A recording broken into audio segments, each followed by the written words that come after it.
I just got a new toy. A brand new Epson v850 Pro film scanner. Let's get this open. I have been looking forward to getting this for quite some time now. So you're probably thinking something along the lines of, Patrick, you moderately intelligent individual, you, why would you buy this when you have a full negative supply kit with the 35, 120 and 4x5 film holders? Well, there is a very good reason for that in another video when we compare the two. But the general gist of it is, I think the negative supply carriers are actually slower than the Epson. I think they give the illusion of speed, not actual speed. But enough about those. Let's talk about the v850. So the reason I bought a v850 is mostly because it actually showed up on Amazon Germany with a pretty good deal. It cost me just about €750 after postage and packing and all that jazz. And it arrived, it took like 2 weeks for this to arrive. It had to be shipped to like Spain, a warehouse in Spain for some reason. I don't know. Amazon Europe is all split up and kind of crazy, and sometimes getting stuff delivered to Ireland can be a mess. But it's here. Here we have the manuals and all kinds of stuff. This actually comes with a copy of Silverfast AI Studio. So I'll be able to use that for running the scanner, which is really, really nice. That saves me having to buy Silverfast software to run this thing. It also comes with this X-Rite professional color management thing. It's like this weird scanning target used to calibrate the scanner. However, I have heard that the software for this is so bad it's virtually unusable, so we'll see where that goes. Here's a nice thing about living in Ireland and ordering from Europe. You get European power cords, but this is just a standard figure 8 cord, so I'll just buy a replacement or I'll rewire this plug with an Irish one. We got a power brick. Side note, this scanner is fairly big. They could have at least put this inside it somewhere. I'm sure there's space. But whatever. We've got a USB 2 cable. High speed, lovely in beige. Got some proper 90s going on here. We have the first set of film trays. And then in the front here, we should have a second set of film trays. This is one of the really nice things about the 850, is that it comes with 2 full sets of film trays. No other Epson scanner that I'm aware of does this. This allows you to, while one is scanning, to be loading the next strips of film ready for scanning. So it really helps the performance and throughput.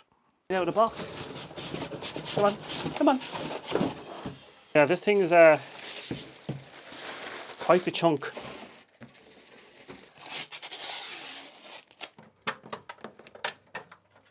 Probably giving you a nice view of my butt crack right now. I have so much cleanup to do. Comes with the Epson software, of course. It also comes with a free copy of Silverfast 8. I'm not showing you any more of the CD because there's a serial number under there. More random information. We got a manual, a hard manual for Silverfast. This is actually cool. I miss when software came with like awesome manuals. Although it is in about 18 languages. And look at that, it's even coloured. It's like colour coded for each language. So Silverfast is now in downloading and installing. It's going to take a few minutes, so let's take a look at the trays. Let's see. This is a tray for mounted slides. I'm not going to open that because I don't have any intention of using it. This is the tray for 4x5. Hopefully I'll open that in a year or so time when I actually have a 4x5 camera. I'm planning to upgrade to that at some point. So here's our 120 tray and our 35mm tray, which are the two I am most interested in. Here she is, the 35mm tray, and as you can see there are inserts. We've got a height adjustment feet, and I'm assuming we pop this open, yeah. And we lock our film in. The film locks in really well actually. I have to say, compared to the V550 trays when I used to have that scanner, which I actually got rid of to start DSLR scanning, this tray is years ahead. Here's the medium format tray. One difference between the 850 and the 700 trays is that the 700 trays had 2 slots for medium format, while this one only has 1, which halves the throughput. But you can buy the betterscanning.com tray with 2 inputs, an A&R and all that, so might be something to look into in the future. But this comes with some A&R plastic. And I'm assuming this just hinges up. Yep. You lock your film in and then it clamps down, holding it in place. So that's the 2 trays I want. The rest of the trays I'm just going to put into storage out of the way so I don't damage them. Okay, so the software just asked me to install it, and the scanner's, it's making noises. And now she's humming along, doing her very first scan. Let's take a look at the images. So I'm after spending about a day or so calibrating the scanner and getting everything up and running. I had to do a bunch of tests to make sure that the film holder was at the exact right height. Turns out it's at the highest position is correct for this scanner. I've done a bunch of testing there, scanning the same image at a bunch of different heights and then comparing them to see which one gives the sharpest results. I've done a bunch of testing around color and making sure that the Silverfast software was working correctly and how to use all of that, and a bunch of testing around the resolution that Silverfast uses, because the UI is super confusing and what it's giving you, the information is super weird, but I got it all working. Special props to Nick Carver on this one for his Epson scanning tips video. Like, A1 Nick, you've really helped explain a lot of this stuff, and it's made getting this up and running 1,000 times better than I could have imagined. So yeah, thanks Nick for that video. Big help. Anyway, as for the software, the scanner itself actually came with Silverfast SE8.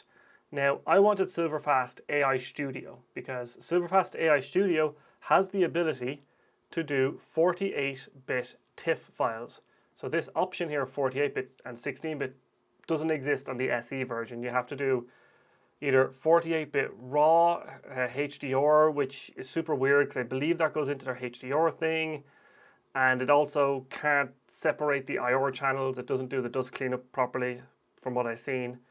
So I didn't want to use that anyway.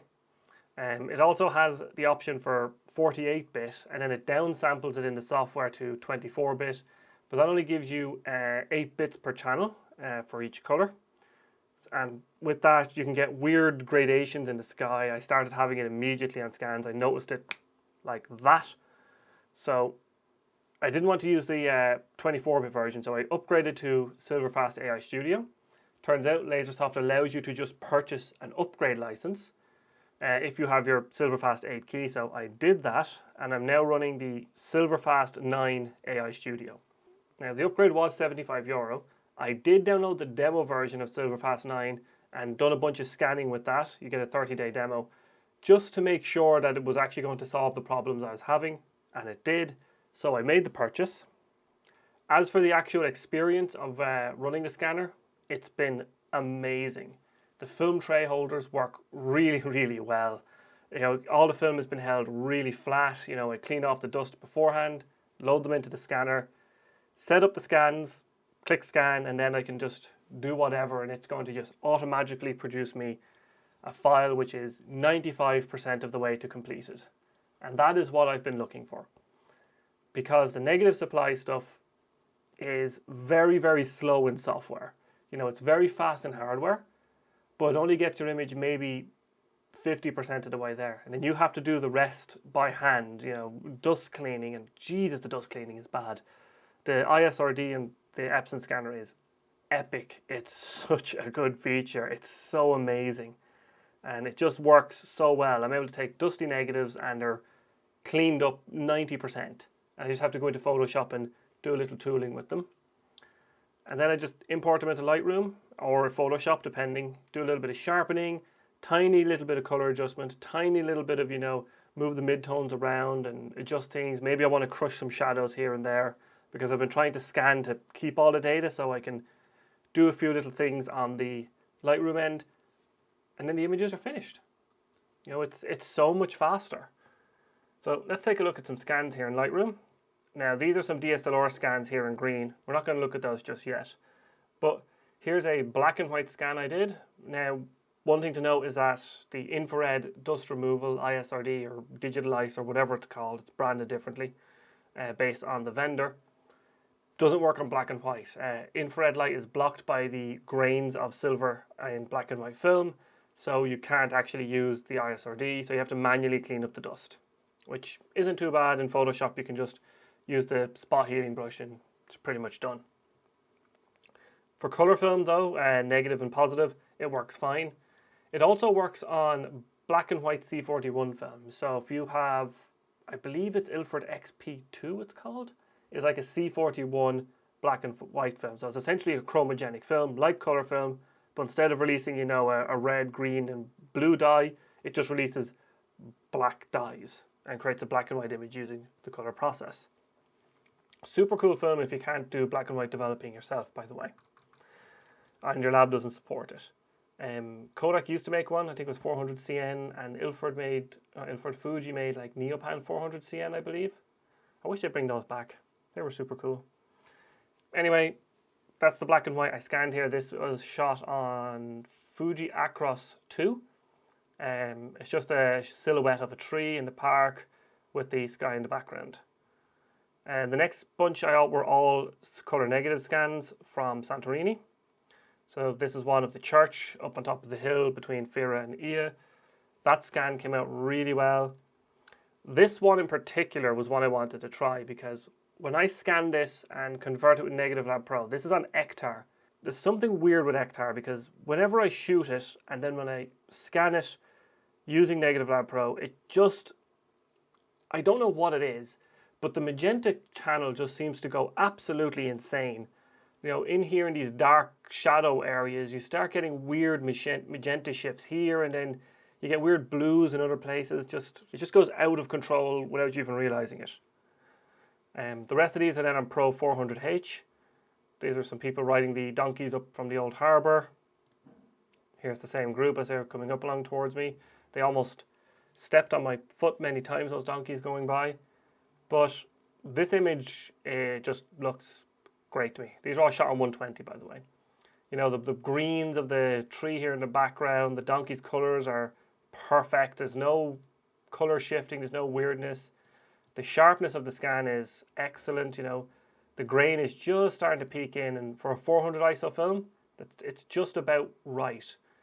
But even up here, like in the background here with the cliff, you can see that the gradation of tone, like as the saturation level or as the brightness level drops, it maintains the correct color. Sometimes that shifts on other scanning methods, but with this, it's doing a really good job. And then finally, we have a few of the donkeys here sort of tied up down at the old harbour. And yeah, everything's really good. The sharpness here is fantastic. Scans have come out great. And it's only after a day of trial and error. So I'd say after a couple of months, this scanner could be the key. It does seem to be a significant upgrade from Negative Lab Pro and DSLR scanning. And that's going to be a contentious statement. But I'm going to justify that in my next video where I compare Negative Lab Pro with the negative supply film carriers and the Epson v850. They cost about the same. You know, this Epson v850 with the Silverfast upgrade, all in, has cost me around 800-ish euros in total.